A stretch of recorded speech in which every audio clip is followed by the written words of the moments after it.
welcome back to our show Dreams, Passion and Your Hong Kong Story.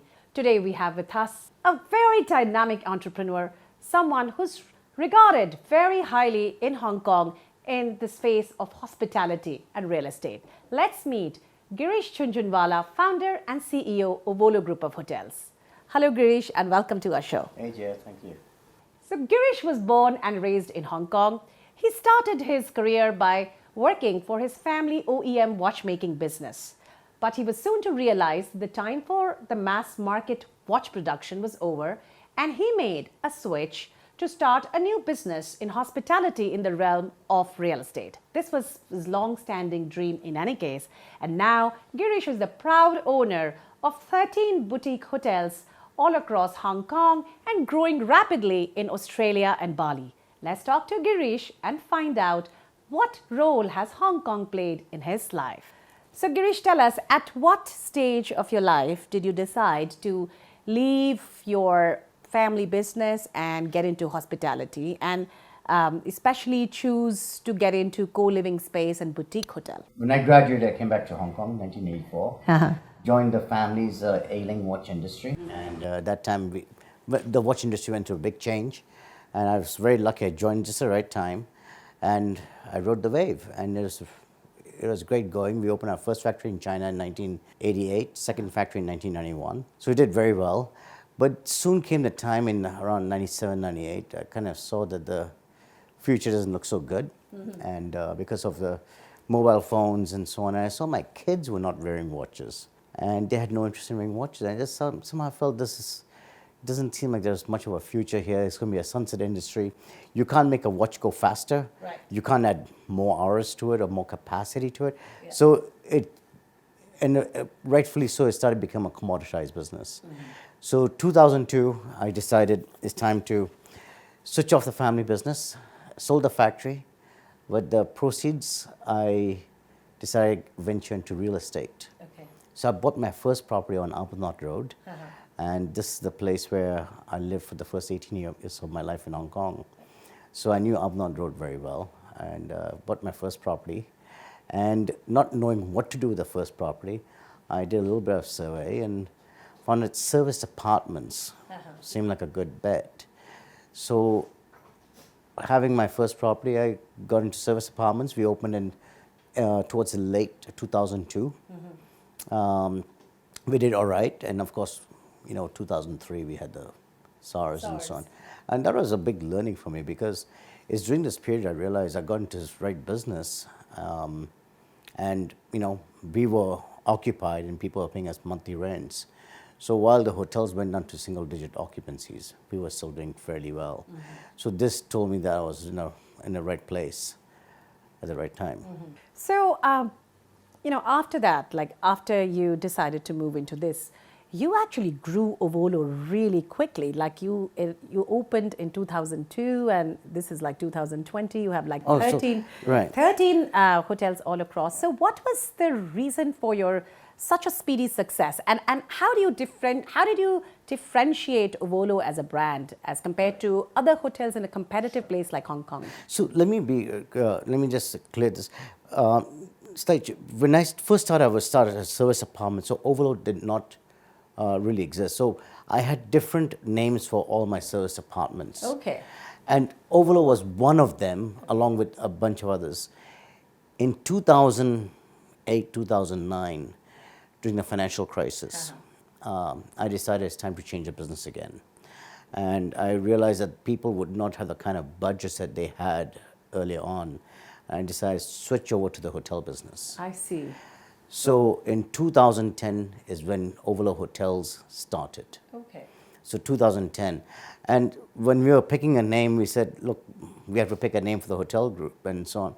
And we chose a name from the collection of service apartments I had, and we found 𝐺𝐺𝐺 was one of the nicest names we had. Okay. So we decided to use 𝐺𝐺𝐺 and launch our hotel business. So everything is called 𝐺𝐺𝐺 now. I see. So it started as a service place, and then you basically changed that model and got into hoteling in 2010. Correct. So Girish, your business has seen two very major downturns actually. First was SARS, and then second, was the financial crisis of 2008, and you really succeeded in both. Can you share with our audience some of your learnings like you had when those two challenges came, and also how relevant would that be in today's situation when we are faced with one of the gravest challenge of COVID? Yes. Well, two challenges really. We had the challenge starting last year with the unrest. Yes. So, well, let me go back to 2003. And during the SARS epidemic, like I said, we were fairly lucky. We went through it quite well because we were in a business of where we were renting apartments on a monthly basis. So people had signed contracts and they were not leaving. Okay. Versus a hotel business, Right. which we are facing today. So that was very different. But 2008, 2009, I had to make a quick change. And I realized one thing was the people are not going to have the same kind of budgets, and that's why I had to change my business model again very quickly. And that's when I decided to get into hotels. So I made two changes in, once from the watch business, and second time was getting into hotels, but staying in the real estate part of it. Now with the social unrest last year, that has been extremely challenging for us, and as you can see. And that started in June, July. And we saw a big downturn, and things have, of course, not been the same for the hospitality industry. And things started picking up again in January, and then COVID hit us. And then that's right, COVID has hit us. So I always joke with people. I said, the unrest brought us to our knees, and then the COVID-19 is like somebody, while you're on your knees, somebody comes and kicks you really hard. But Girish knows how to get up. So how do you see yourself getting up soon? Because we know you're going to get up, because you faced the two, right? Yes. We have fared, I would say, reasonably well even during these difficult times. Hong Kong has seen, we've gone through so many issues in the past in Hong Kong. We've always tried to come out of it, we reinvented ourselves and so on. Right. Somehow this time, the times here a little bit different now. Right. Because the whole world is facing this. It's not just isolated to Hong Kong or China or Southeast Asia. It's all the world over. And how the whole world adapts to this. So it's not about changing your business model and going somewhere else and to look at that. But it's really how do you really adapt your business. And I think there will be a lot of changes in how we do things. We've made changes already in our business. So we've seen a drop in our business, but not a huge drop like a lot of people have seen. And we kind of change our models around very quickly. Right. I think being small as a company, we are fairly nimble. Okay. And it's important to be nimble and flexible in these days. Yes. And I think we're able to act very fast. I have a team who believes in us. We have a very good brand. People follow our brand very well. So that's really helped us. And how have you built that brand? What is it that is the differentiating part of your brand, of Avolo? Very simple. Everything I hated about the hotel business, I made sure that Avolo was not. Like, for example? So I hated the fact that when you entered your room, there was a price tag attached to everything. Okay. If you opened a mini bar, there was, everything had a price tag. Right. The bottle of water had a price tag. If you put on a movie, there's a price tag. If you wanted internet, there's a price tag. So it was like a nickel and diming you. The hotels would try and nickel and dime you. And I said, you know what? In my hotels, we'll never have that. Okay. So we made everything inclusive. So, internet is free. Well, everybody's doing it now, but we made super speed internet free for everyone. And not just limit the number of devices. You can hook as many devices as you want. Minibar is free. For happy hour, we have a social happy hour where you can meet other guests. That's also included. Everything is included. Including simple things like, how annoying is it when you go into a hotel room and you want to charge your mobile phone, and everybody's got devices, right? You got a mobile phone, you got an iPad, you got a laptop. And you know what? There's no plug next to your bedside. Right. Or if there's a plug, it's taken by the table lamp. Yes. And it's behind the nightstand. So, we just made sure that there were at least 2 plug points on both sides of on both sides of the beds, so that you and your partner don't have to argue about who's going to charge what. How wonderful. Yeah. So it's just small things that you think about and you say, you know what, these are the things that annoy people. Right. And why don't we just get it right? How wonderful. So tell us about one challenge that you faced. I know entrepreneurs face several challenges, but what is the biggest challenge that you faced when you were growing your business? I think the biggest challenge we faced, and it continues today, was the sales and distribution. Because we are a small new brand at the time when we started, to get the sales and distribution, to get people to buy into what we were doing was a bit of a challenge. And we slowly had to build ourselves, and we were fairly early on in adopting the SEO, SEM model into our business. So with the limited dollars we had in marketing, we used that very well to our advantage, and we knew exactly how to go and target the kind of right customer set for ourselves very early on. I mean, this was like in 2010, 11, 12, we knew, and we did that fairly well. So we adapted quite well to that. And eventually people, getting the right kind of people. We didn't hire many people from the industry because the industry people came with a certain mindset that this is the way things are done.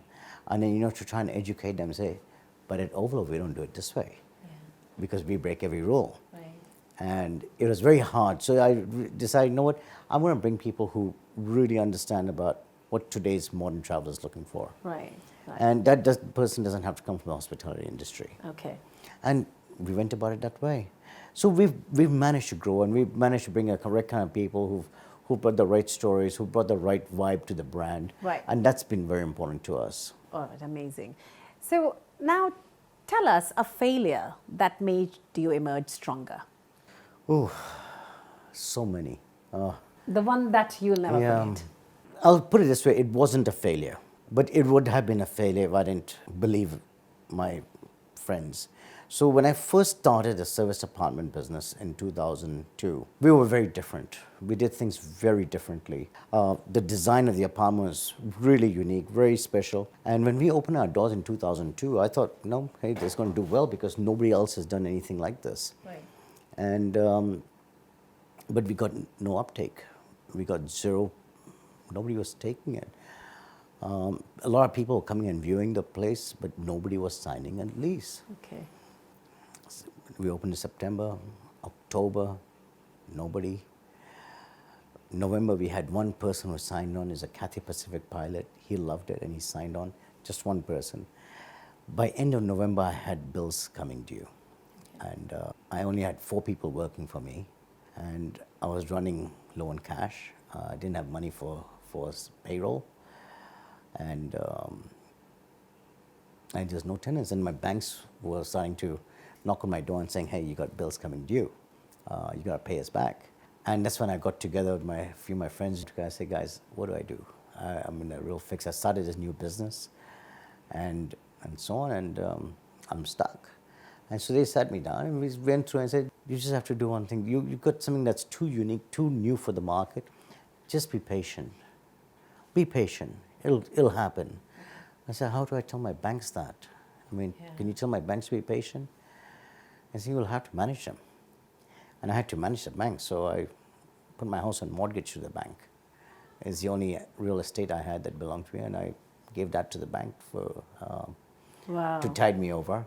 And sure enough, December, January, things picked up very strong, and I never looked back.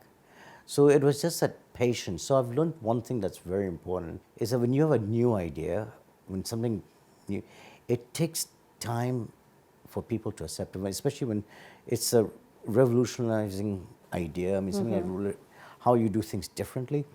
It takes time for the market to understand it. Right. So you just have to be patient about it. So patience is an important virtue Very for important. an entrepreneur. Absolutely. So I often talk about the 3 Ps, which is, be patient,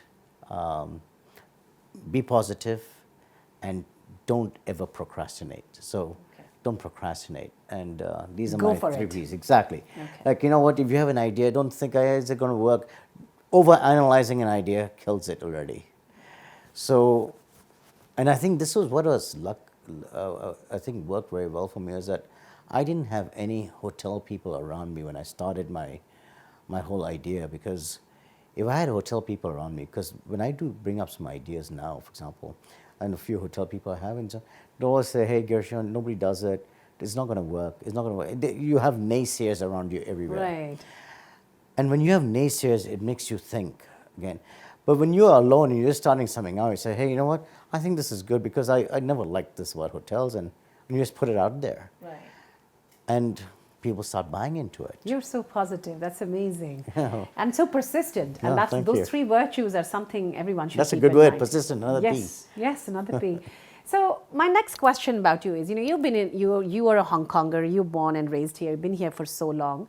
How has Hong Kong been for your professional journey? And also now that you're expanding in other countries, how has being based in Hong Kong been for 𝐸𝑣𝑒𝑟𝑦 Group from an expansion point of view? Well, I've always loved Hong Kong. I always, I'm seen talking to many people about Hong Kong and the positive vibe that Hong Kong brings. I mean, it's probably one of the most entrepreneurial cities to be in. It's a level playing ground. I don't see a glass ceiling that, says you're from a certain, culture and so on, that you can only reach a certain place. If you work hard, you go about doing your own things, you play by the rules, you will get there.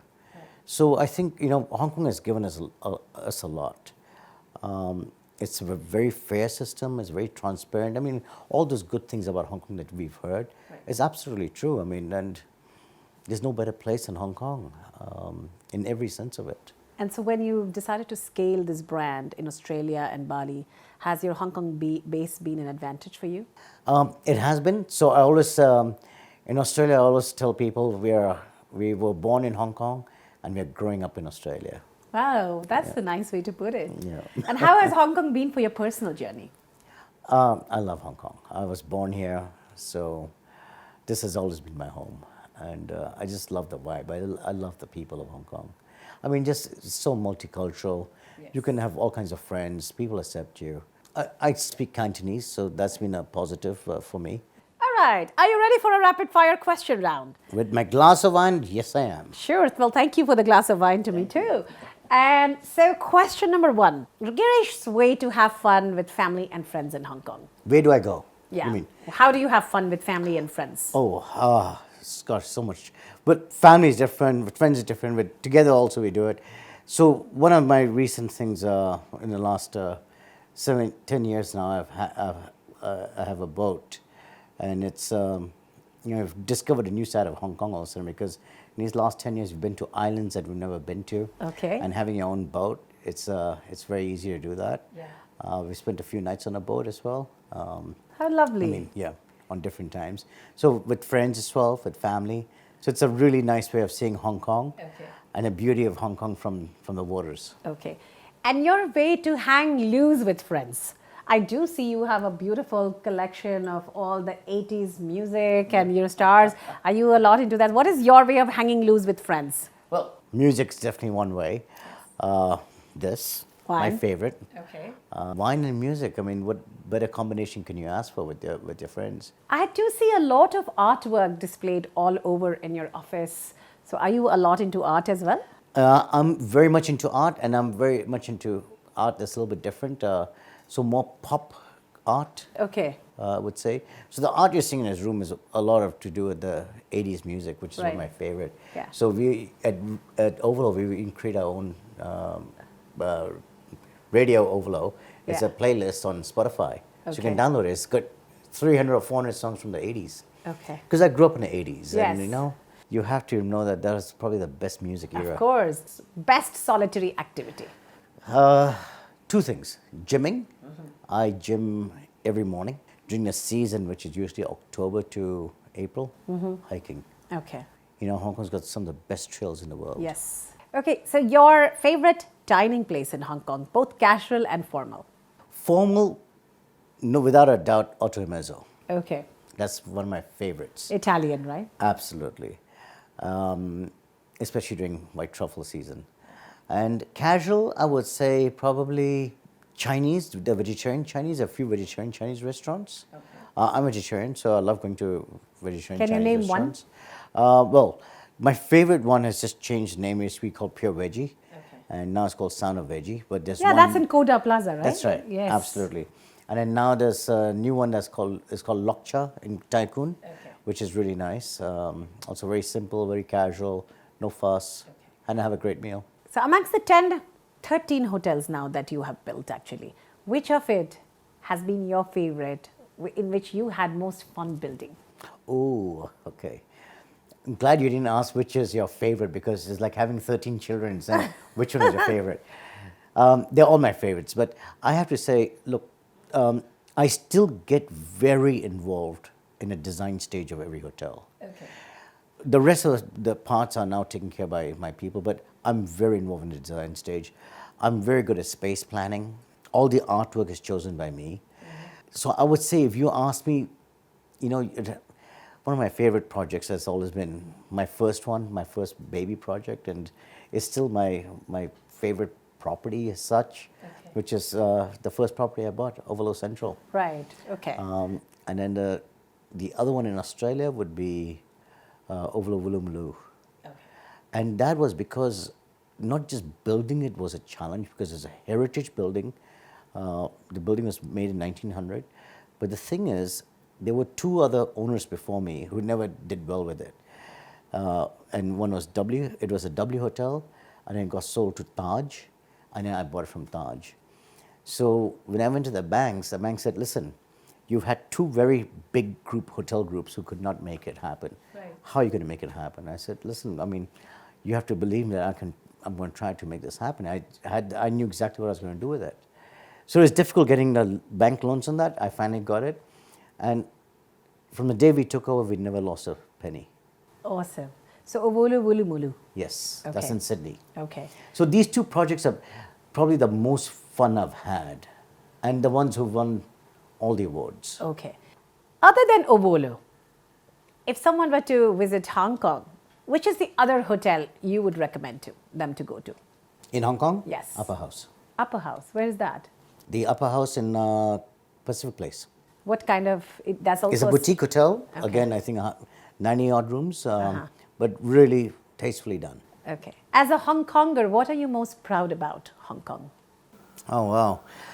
I'm proud about many things about Hong Kong. I think what comes to mind is Hong Kong's can-do attitude. You know, I mean, people have this can-do attitude. Everybody wants to do things, make things happen. We're a nimble society, small population, but you know what? We can do a lot of things.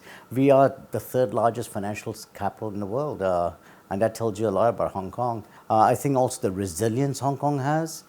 There's a very famous saying about Hong Kong. It's like a hard rubber ball. The harder you hit it, the harder it bounces back. So these are all things I can say I'm proud about Hong Kong. What would you advise the business leaders around the world? Why should they engage in Hong Kong? Oh, they've got many reasons to engage with Hong Kong. This is a very diverse economy. East meets West. You know, it's got that winning attitude. It's the freest economy in the world. Easy to do business. I mean, it's a place where if you want to win, you can win. Complacency, there's no place for complacency here. As I mentioned earlier, it's got this can-do attitude. Everybody wants to do something. And this is the place where, I mean, you can succeed here if you want to. Right.